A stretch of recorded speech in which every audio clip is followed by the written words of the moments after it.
kita diambil dari kegelapan menuju kepada terangnya yang ajaib. Untuk apa? Menceritakan perbuatan Tuhan yang ajaib. Itu adalah kesaksian hidup kita.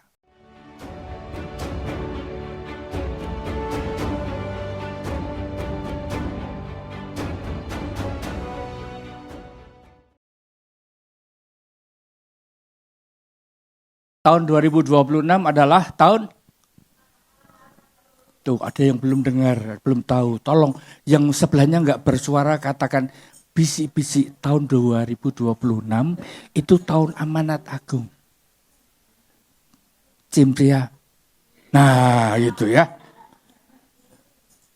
Tentunya kalau kita mau masuk ke tahun amanat agung, kita perlu tahu persiapan kita. Kalau enggak saudara, itu akan membuat kita dalam posisi akan kesulitan beradaptasi.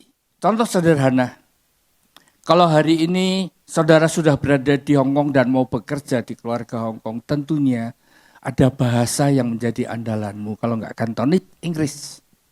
Ada bekal ya di BLK pada waktu itu, apakah masak, apakah merawat orang tua atau jaga bayi, bahkan mungkin bisa semuanya.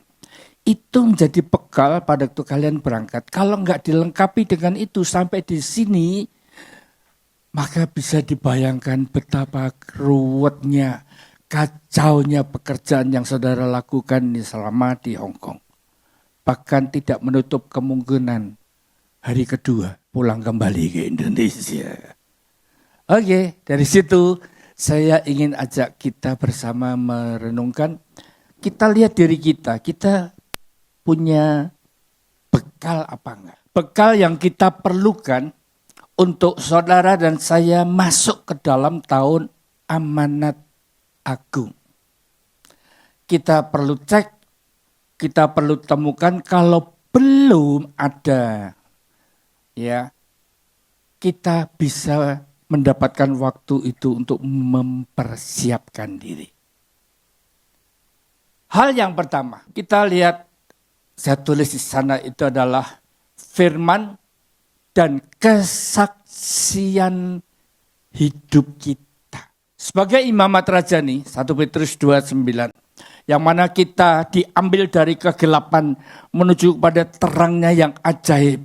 Untuk apa? Menceritakan perbuatan Tuhan yang ajaib. Itu adalah kesaksian hidup kita. Pertolongan Tuhan yang gak masuk dalam akal dan pikiran kita. Tetapi itu nyata dalam hidup setiap kita. Pertanyaannya, siapa yang sudah punya bekal kesaksian bersama dengan Tuhan? Apakah engkau sakit disembuhkan atau punya masalah Tuhan berikan jalan keluar? Yang punya tahun 2025 angkat tangan. 1, 2. Yang juga punya tahun 2024. Yang punya tahun 2023. Nah kalau bertahun-tahun nggak punya apa-apa, saudara ngikut siapa? Yuk kita renung. Kalau kita memiliki kesaksian hidup itu, ada satu cerita yang terjadi dalam hidup kita yang tidak dipunyai oleh orang lain, dan itu merupakan satu peristiwa yang mana sangat-sangat berkesan, berdampak dalam kehidupan setiap kita. Maka kita bisa bercerita sama orang lain. Kalau cuma sederhana, biasa, aku tuh kemarin masuk angin, kerian, habis kerian sembuh. Tuhan itu baik. Loh. Ya memang Tuhan baik. Tetapi nilai daripada cerita itu akan berbeda kalau kita bercerita tentang perkara-perkara yang ajaib yang Tuhan kerjakan dalam hidup setiap kita. Itu jadi bekal. Kalau enggak, mau cerita apa? Itu yang pertama. Kedua, cinta mula-mula. Iya. Saudara, memang cinta mula-mula itu kadang-kadang susah untuk dipahami oleh orang-orang yang ada di sekitar kita. Di sekitar kita loh ya. Kalau yang jatuh cinta dengan cinta mula-mula pasti paham banget. Ya, I love you full. Gairah yang tak bisa dipadamkan lagi. Dan kalau cinta mula-mula ini kepada Tuhan, wow, ibadahnya jam 9, jam 8 sudah parkir. Takut tempat duduknya didudukin orang lain. Ya, itu tempat yang paling pas buat aku duduk, mendengar firman, muji Tuhan. Saudara, kadang-kadang nggak ada hitung-hitungannya, betul ya? Kalau cintanya membara itu kan, gunung kan kudaki, laut kan kuseberangi, pulsa ku habisi. Memang itu merupakan satu perkara yang perlu kita sadari bahwa berjalannya hari ke hari, cinta mula-mula itu bisa melandai. Ya. Bagi yang sudah menikah, ayo, siapa yang sudah punya suami dengan cinta mula-mula masih membara?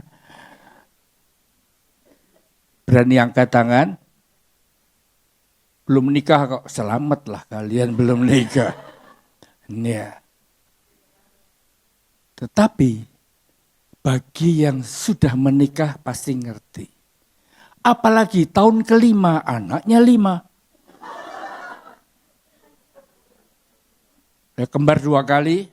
Dengan kesibukan hari lepas hari, kadang-kadang bisa melunturkan akan rasa cinta itu nggak seperti dulu lagi. Ya apa iya? Nah yang sudah menikah itu berkata, ya. Kalau dulu jalan gandengan nyebrang jalan, waduh, jalannya lebar tapi dorong-dorongan semu, ya nggak apa-apa. Tapi sekarang jalan yang satu di depan atau di belakang. Alasannya apa? Ya, banyak kan. Kalau mau cari alasan kan paling pinter. Itu namanya manusia. Nah saudara, kita perlu cek. Masihkah kita punya cinta sama Tuhan? Dengan cinta yang mula-mula. Kalau orang sedang jatuh cinta itu, aduh, semua diceritakan. Rasanya yang kecil-kecil pun juga akan bercerita. Karena itu benar-benar nyata dan bagi dia amat istimewa. Oleh karena itu, kalau kita mulai menyadari, iya, aku sudah terlalu banyak pelayanan. Tugasku sekarang tak hitung-hitung di GB Hongkong nih. Ya, semuanya sampai 3 macam loh aku kerja. Ya, jadi pelayan jemaat, jadi pengurus school, jadi singer lagi, harus ngapalin lagi lagu-lagu yang baru-baru. Aduh, banyak gitu kan. Kalau kita mulai jujur berkata, iya, bersyukurlah kita ada di sebuah gereja yang memiliki restorasi pondok. Kita tidak hanya menyanyi, memuji, ya, dengan tubuh kita, tapi juga kita bisa menyanyi, memuji dengan jiwa dan roh kita. Itulah restorasi Pondok Daud. Oleh karena itu, bagi yang menyadari mulai pudar, atau mulai surut, kesempatan pakai untuk kita waktu menghampiri Tuhan melalui doa, pujian, dan penyembahan kita. Kita perlu terus melakukan restorasi ini. Yaitu bukan cuma sekedar dari mulut keluar perkataan kita. Tapi itu sesungguhnya semua berasal dari hati kita. Allah melihat hati. Sehingga pada waktu Tuhan menemukan hati kita itu menyatu dengan pujian yang keluar, ya, maka kita akan melihat hati Tuhan itu pasti tergetar. Betul. Cowok saja kalau mengerti isi hatimu, ya, dan kau utarakan dan itu sungguh terjadi, ternyuh loh. Tahu terenyuh? Ya. Apalagi Tuhan. Manusia bisa dibohongi. Tak ada wanita secantik kau, Dek. Sepanjang aku menjelajah Facebook, Instagram, sepanjang 5 tahun, only you. Langsung kelepek. Tahu apa? Kelepek itu apa? Bahasa Indonesianya apa? Ada yang bisa memperagakan kelepek. Dah, oke dah. Yang penting nangkep. Manusia bisa dibohongi. Tapi Allah kita enggak bisa. Sehingga pada waktu kita memuji, berdoa, menyembah Dia, lebih seriuslah mulai hari ini. Yang setuju katakan, kenceng lagi kalau memang ya. Malaikat catat. Dan itulah yang sesungguhnya akan merombak gaya hidup kita yang biasa-biasa saja menjadi istimewa. Dan kita memberi kesempatan. Kesempatan berada di gereja ini kita lakukan restorasi Pondok Daud itu. Sesungguhnya di sini itu bisa dibawa pulang. Kalau dibawa pulang, sekali lagi saudara. Saudara pasti punya saat teduh, nggak mungkin enggak. Saya percaya nggak mungkin enggak. Pada waktu menghampiri Tuhan, saudara punya HP kan ada YouTube-nya. Cari lagu yang sama dengan hatimu. Tapi jangan pakai bahasa yang kalian gak ngerti. Ya? Karena pada waktu bahasa itu kita bisa mengerti, begitu mudahnya kita akan menyatu di dalam pujian itu. Kalau di saat teduh kita dan kita punya suara mungkin tidak sebagus yang ada di dalam YouTube, no problem.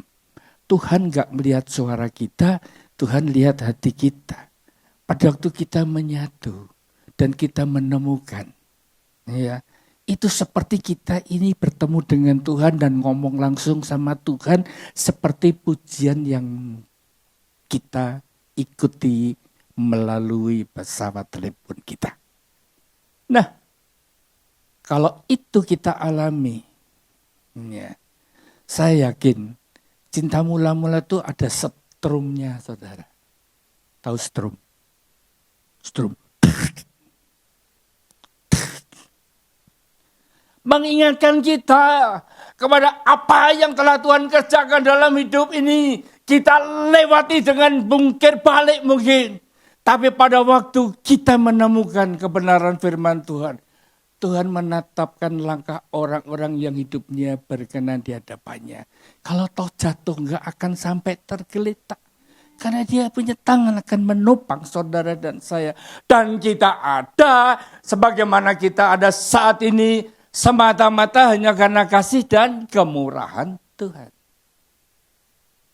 Kalau saudara mengalami kebaikan seperti itu, apalagi saudara enggak mampu untuk balas. Dengan apa kita akan bisa membalasnya? Saudara, kalau kita menemukan itu, saya yakin kesaksian hidup kita, perbuatan Tuhan yang ajaib itu akan kembali membuat api cinta mula-mula kita itu berkobar kembali. Setuju? Lakukan restorasi Pondok Daud dalam hidup setiap kita. Saya percaya kekuatan yang baru Tuhan akan berikan. 3. Rindukan adalah kepenuhan Roh Kudus. Kepenuhan Roh Kudus ini bukan hanya berlaku untuk yang sudah berbahasa roh. Yang belum bisa berbahasa roh pun bisa penuh Roh Kudus, bukan? Mikir ya. Yang nggak bisa berbahasa roh bisa nggak kepenuhan Roh Kudus? Ya perlu ikut kom lagi nih. Harusnya bisa. Karena kepenuhan Roh Kudus itu bukan karena kita berbahasa roh. Ada orang yang suka berbahasa roh tapi nggak penuh Roh Kudus. Bingung lagi ya. nggak apa-apa. Pernah lihat orang yang berbahasa roh di gereja, tapi kalau sudah di luar ngamuk, ngomongnya udah. Nah, dia hanya bisa berbahasa roh, tapi belum tentu penuh Roh Kudus. Orang yang dipenuhi dengan Roh Kudus, itu punya tanda. Tandanya itu ada damai sejahtera. Akan kelihatan di wajahnya, bukan? Pastilah. Orang yang punya damai sejahtera melimpah bukan karena habis gajian. Kelihatan damai sejahtera itu cuma sukacita aja. Tapi kalau damai sejahtera itu sepanjang hari bisa melimpah. Dan itu kelihatan dari wajahnya. Persis seperti sebelahmu. Tuh. Penuh Roh Kudus kan? Penuh Roh Kudus kan? Yang amin kok depan aja, yang belakang penuh Roh Kudus kan?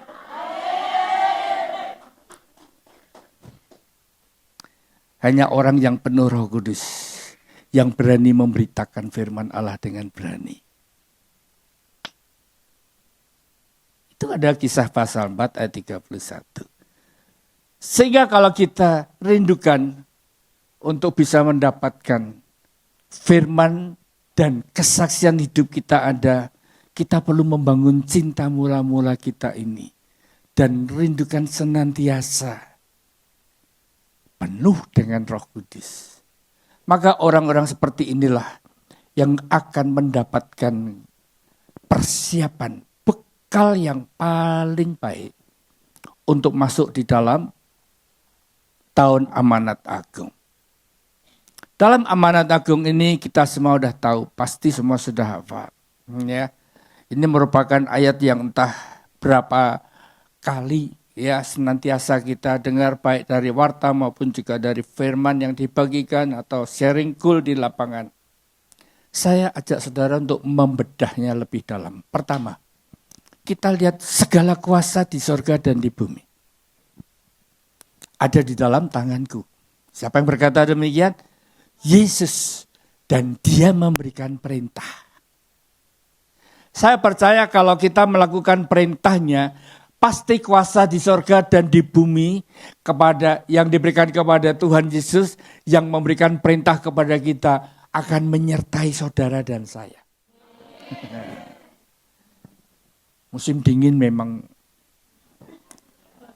internetnya banyak gangguan. Sederhana aja saudara. Kemarin saya dengar cerita ada satu majikan yang memberi kepada cece-nya uang $70 untuk makan 4 orang. Mulai ngitung tak? Ya. Cukup kan? Cukup, saya bilang apa bilang. Kalau nggak cukup dan akhirnya nggak berhasil, pasti udah diterminate tuh.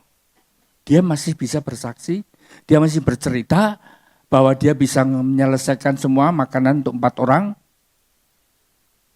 Ya, $70. Saudara terima berapa dolar? Oh, harusnya lebih bersyukur kan? Kenapa nggak bersyukur? Itu kan salah saudara sendiri kan? Yang $70 bisa. Sekarang ceritanya, majikan ini mendadak berkata, bikin kepiting goreng hari ini.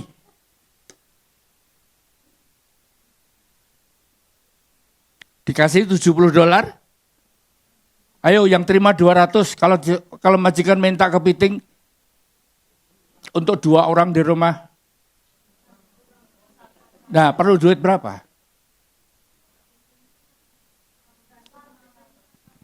Ya, tuh enggak pernah masak kepiting jadi enggak tahu harga kepiting. Sederhana aja kan. Masih bingung kan? Kalau yang sudah biasa masak kepiting, satu tuh 250. Ada yang 300. Saya tahu karena saya makan. Iya, enggak saya lihat aja di pasar gitu kan. Baik, kalau majikan punya mau, pasti dia akan membekali kita. Enggak mungkin $70 suruh masak kepiting. Betul? Kalau Tuhan memberikan perintah kepada saudara dan saya, pasti dia akan membekali kita, bukan? dibekali dengan segala kuasa di surga dan di bumi. Kalau kita melakukan, ajarlah mereka melakukan segala sesuatu yang telah kuperintahkan kepadamu. Jadi kalau yang di luar apa yang Tuhan perintahkan, ya kuasa di surga dan di bumi gak akan menyertai. Apa yang dimaksud dengan ajarlah mereka melakukan segala sesuatu yang telah kuperintahkan kepadamu? Yaitu kalau kita bersaksi. Tuhan tadi perintahkan kan? Untuk menceritakan perbuatan Tuhan yang ajaib kan? Pada waktu kita menceritakan perbuatan Tuhan yang ajaib, saya yakin ada kuasa yang akan bekerja melalui perkataan kita yang bercerita tentang Tuhan. Dan disitulah kita sedang melakukan amanat agung. Kalau saudara sudah punya kesaksian, berceritalah. Pengalaman pribadi bersama dengan Tuhan diakhiri dengan menjadi umat pemenang. Kita bisa mengajar juga melalui gaya hidup kita. Bersyukur anak-anak kita di sini itu selalu suka berkata shalom. Kalau di MTR atau di tram ketemu dengan orang-orang yang berkata shalom kepada saya juga mikir, ini anak GBI Hongkong apa enggak ya? Tapi kalau selamat pagi Bapak, mau bagaimana? Itu bukan GBI. Betul kan? Nah, kita lihat waktu mau makan berdoa kan? Semua anak GBI makan di restoran, kalau mau makan berdoa kan?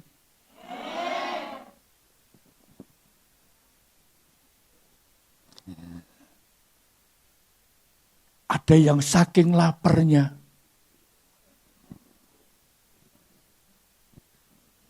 udah nggak peduli, nggak ada papi, nggak ada mami aja.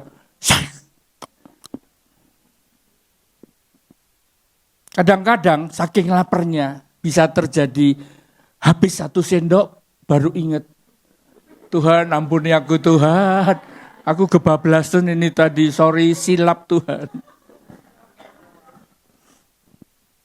Ya. Nah, dari cerita ini kita lihat kehidupan kita itu akan berbeda. Kita mengajar melalui gaya hidup kita. Kita mengucap syukur senantiasa. Kita mengampuni setiap musuh-musuh kita. Kita selalu mengandalkan akan Tuhan dalam segala perkara yang kita hadapi. Gaya semacam ini membuat orang lain akan bertanya-tanya, siapa sih yang engkau ikuti, yang engkau andalkan selama ini? Dan orang-orang yang semacam ini pasti tampilnya nggak sama, pasti tampil beda. Apalagi kalau saudara bekerja di satu majikan yang dikatakan killer. Begitu di bawah ketemu di lobi, pasti ditanya, ya, tanya dari lantai ini nomor segini kan, kok masih bisa senyum sih Mbak? Loh kenapa? Itu killer itu. Setahun itu paling sedikit 3 itu ganti jajannya. Kamu kerja di situ kok masih bisa senyum-senyum? Kan? Kesempatan untuk kita bercerita tentang siapa Allah kita. Amin. Nah itulah cara kita mengajar dengan gaya hidup kita. Yang ketiga, bernubuatlah. Siapa yang pernah bernubuat? Angkat tangan. 1, 2, 3, 4. Ya. Nanti cocokkan ya dengan apa yang saya terusin. Selama ini kata bernubuat ini tidak lepas dari 1 dari 9 karunia roh.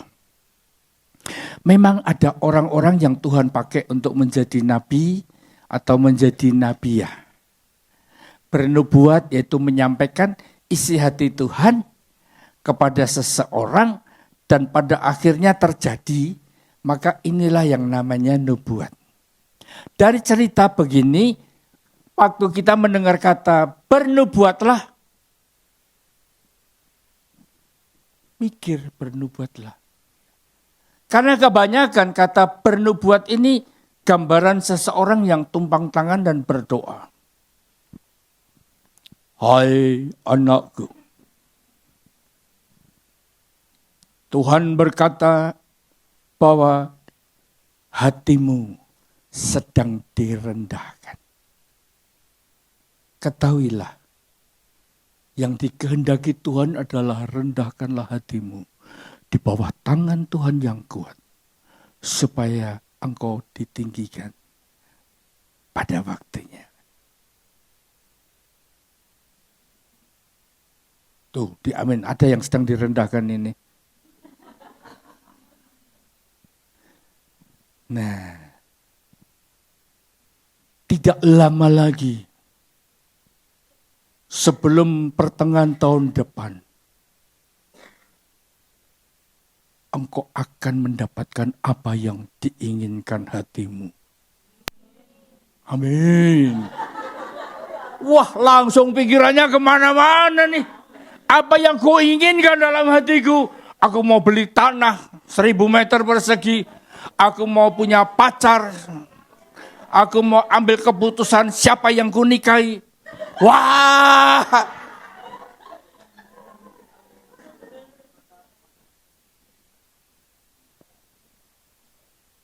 Saya tulis di situ 1 Korintus 14 ayat 3. Kalian boleh catat.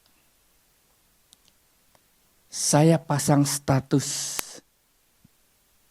di WA saya. Sudahkah atau pernahkah Anda bernubuat? Langsung ada yang ngeklik dan berkata, belum Pak Bobi. Ya. Padahal ada ayatnya. Baik, sekarang terusin. Apa yang dimaksud dengan bernubuat? 1 Korintus 14 ayat 1. Kejarlah kasih itu dan usahakanlah untuk memperoleh karunia-karunia roh, terutama karunia untuk bernubuat. Siapa yang berkata-kata dengan bahasa roh tidak berkata-kata kepada manusia, tapi kepada Allah. Sebab tidak ada seorang pun yang mengerti bahasanya. Oleh roh, dia mengucapkan hal-hal yang rahasia. Jadi kalau berbahasa roh itu adalah untuk kepentingan pribadi. Kita curhat sama Tuhan. Kita menyampaikan hal-hal yang tak bisa kita atasi, hampiri Tuhan dengan bahasa roh. Tapi kalau tadi dikatakan kejarlah kasih, kita perlu mengerti kalau kita mengejar kasih, kasih itu bukan untuk diri sendiri. Katakan sebelahmu, kasih itu bukan untuk diri sendiri. Kalau kasih itu hanya untuk diri sendiri, maka yang terjadi kalimatnya mengasihani diri sendiri. Tahu nggak orang mengasihi diri sendiri kayak apa? Little to me. Aku ini memang anak tiri pendatang baru di kul mana nih? Nggak, saya sebut nama nanti salah malah. Iya. Kalau anak masnya mbok suruh mengambil makanan duluan. Aku sayap aja. Dibagi 2. Tulang kiri dan tulang kanan. Itu mengasihani diri sendiri. Padahal aku yang bawa tiker loh. Tikernya mahal, berat lagi. Itu kalau mengejar kasih untuk diri sendiri. Tapi enggak, kasih itu harusnya untuk orang lain. Ya. Karena setelah mengejar kasih baru bisa kita mendapatkan yang berikutnya yaitu bernubuat. 1 Korintus 14 ayat 3. Tetapi siapa yang bernubuat, ia berkata-kata kepada manusia. Ia membangun, menasihati, dan menghibur. Jadi enggak lagi bernubuat dan ngomong sama Tuhan. Ngomongnya sesama manusia. Kan kalau kita ngomongnya itu membangun, menasihati dan menghibur, enggak ada yang lain. Yaitu firman Allah yang kita perkatakan. Kasih itu dipakai untuk orang lain. Lihat tuaian telah menguning. Seperti apakah tuaian yang menguning itu? Ya, kalau kita nggak punya kasih, kita nggak akan menemukan. Karena kita sedang berhadapan dengan orang lain. Maka hanya orang yang sudah mengejar kasih, dia akan memiliki kekuatan untuk melakukan sesuatu. Walaupun berat, dia nggak peduli dan dia punya tenaga ekstra untuk melakukannya. Karena apa? Mengasihi. Dan kalau kita melihat ke sekeliling kita, lihat pasti banyak. Tuaian telah menguning. Mungkin kau berangkat ke gereja di pojokan MTR, engkau melihat seseorang yang tidak penuh Roh Kudus. Wajahnya udah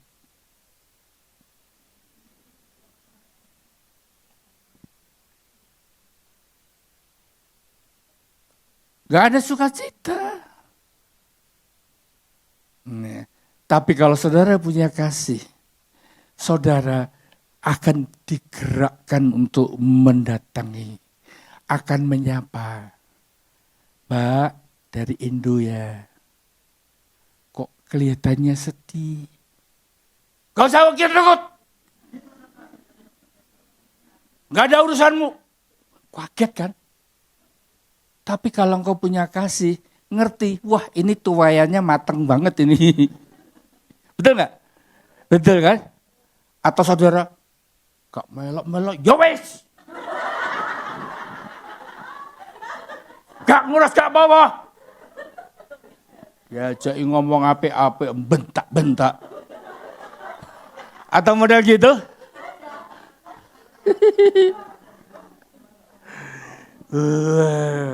Maka terjadilah bentak-membentak di ente. Bagaimana kita bisa menceritakan Tuhan Yesus dengan bentakan dan bentakan. Pada waktu dia bercerita, mungkin dia mulai terbuka. Berkata, aku sedih Mbak.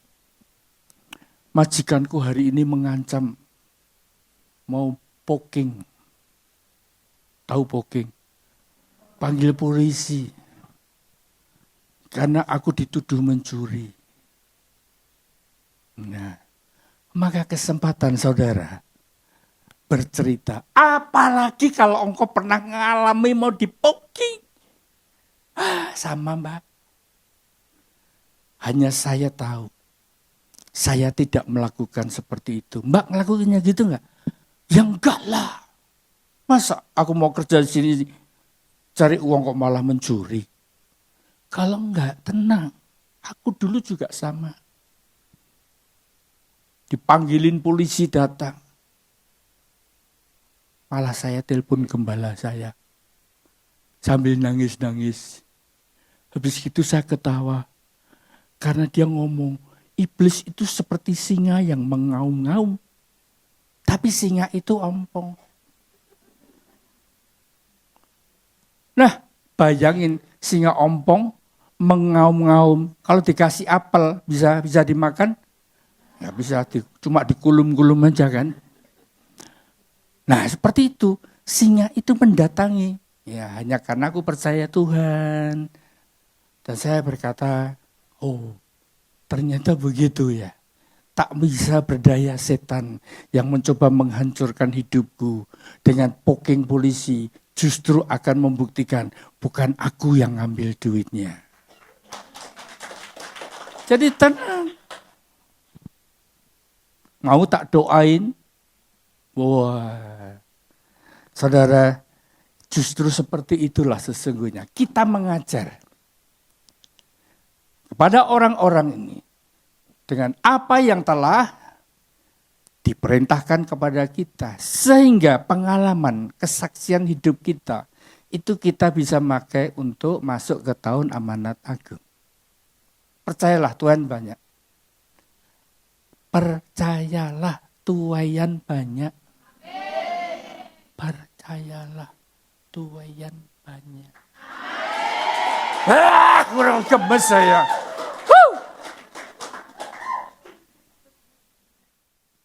Dan ketahuilah, kalau kita melakukan semua itu, aku menyertai kamu sampai pada akhir zaman. Kalau disertai Tuhan, itu kayak apa rasanya? Aman, tentram. Kalau kita punya masalah, kita punya persoalan, kita punya tantangan, masa Tuhan gak ikut campur tangan? Setuju? Seperti itulah kita akan mengalami. Betapapun tantangan menghadang depan kita, kita akan tenang saja. Bahkan kita akan lihat tanda heran dan mukjizat. Saat kita selesaikan semua itu, kita punya kesaksian hidup lagi. Nama Tuhan yang akan dipermuliakan. Sehingga tahun amanat agung ini menjadi siklusnya terus kita lihat tanda heran dan mukjizat, bersaksi lagi, bercerita lagi. Amin. Saya tutup dengan kesaksian.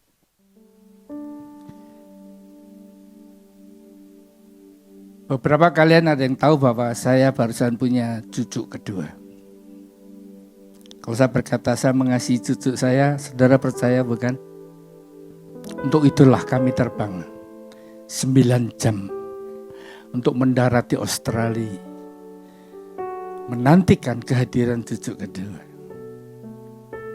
Saya baru sadar, cucu kedua ini waktu lahir, saya nggak berani gendong.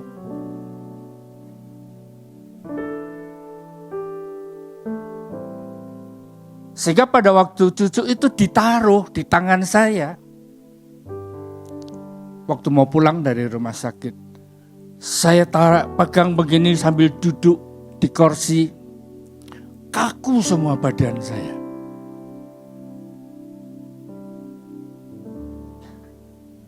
Sehingga pada akhirnya setelah diambil kembali,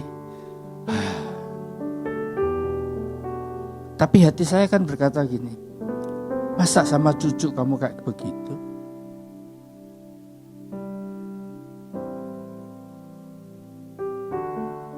Saya berusaha walaupun takut.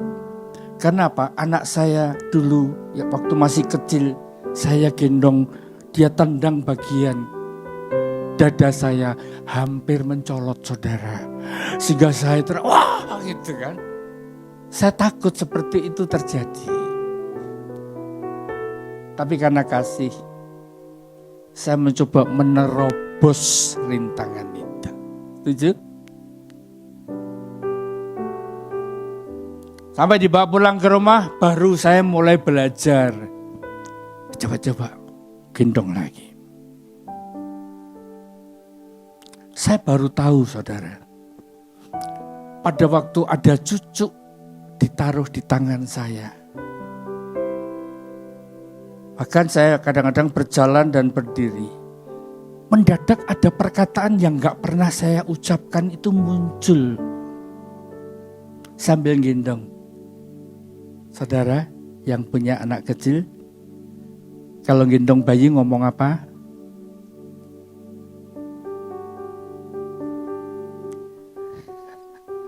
Tuh, macam-macam kan? Sama.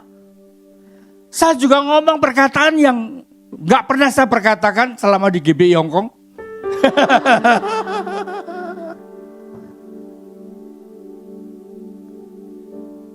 Apalagi kalau rewel gitu kan. Ya, saya berusaha menidurkan. Ternyata kalau anak itu pules di tangan saya, aduh senengnya bukan main. Sama ya, ada yang jaga bayi. Kalau bayinya pules seneng ya, tapi kalau rewel, saya bingung, gak mau berhenti. Yang tahu siapa? Dedi sama mami. Maminya berkata lapar itu waktunya minum. Dedinya berkata itu ngompol itu pasti minta diganti.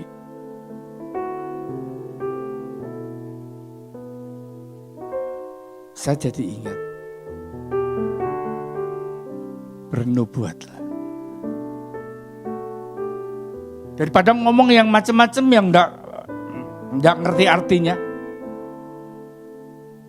Anak itu diberi nama Andrew, Yesaya, Joe. Joe nama marga. Andrew itu tanda keberanian. Yesaya karena punya engkong. Maka sambil berjalan, sambil peluk, saya bawa dalam doa. Andrew, kau akan seperti Yesaya yang hanya berkata, inilah aku Tuhan, utuslah aku. Roh Tuhan akan penuh di dalam diri. Engkau akan penuh hikmat Allah. Dibedakan dengan anak-anak dunia.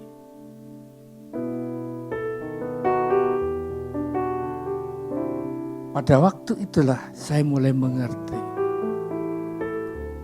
Dorongan kasih itu memampukan saya untuk berani ambil baby itu untuk saya gendong. Ternyata gendong bayi itu ada risikonya. Otot pinggang ini, siapa yang jaga bayi? Otot pinggangmu masih kuat?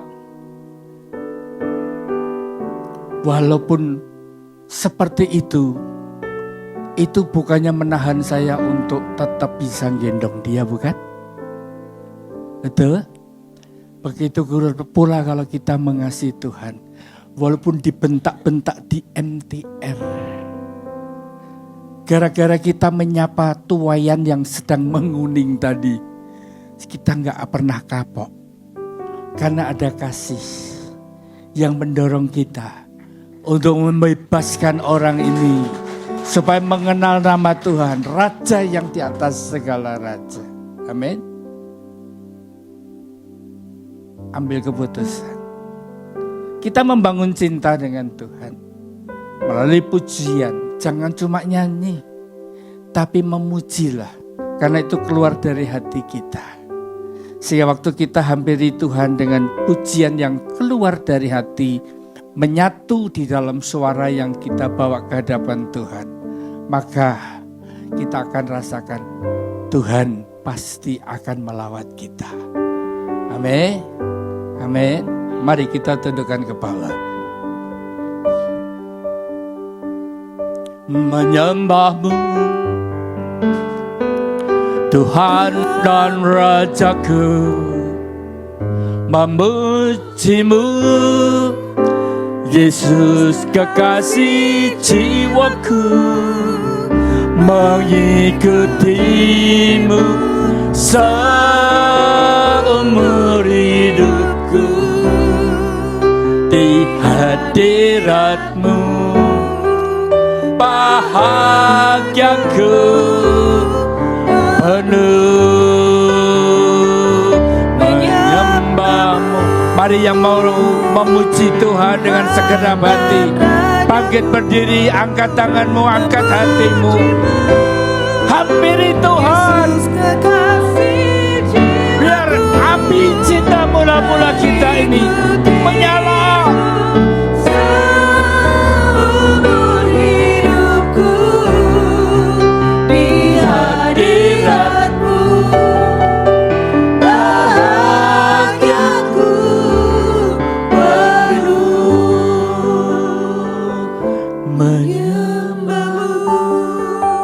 Saya beri kesempatan untuk merebut hatinya Tuhan. Saya beri kesempatan untuk menikmati lawatan Tuhan. Jangan pedulikan kiri dan kananmu. Angkat tanganmu, angkat hatimu. Yang bisa berbahasa roh, berbahasa roh. Yang belum, hampiri Tuhan dan katakan, aku akan mengikuti Engkau Tuhan seumur hidupku.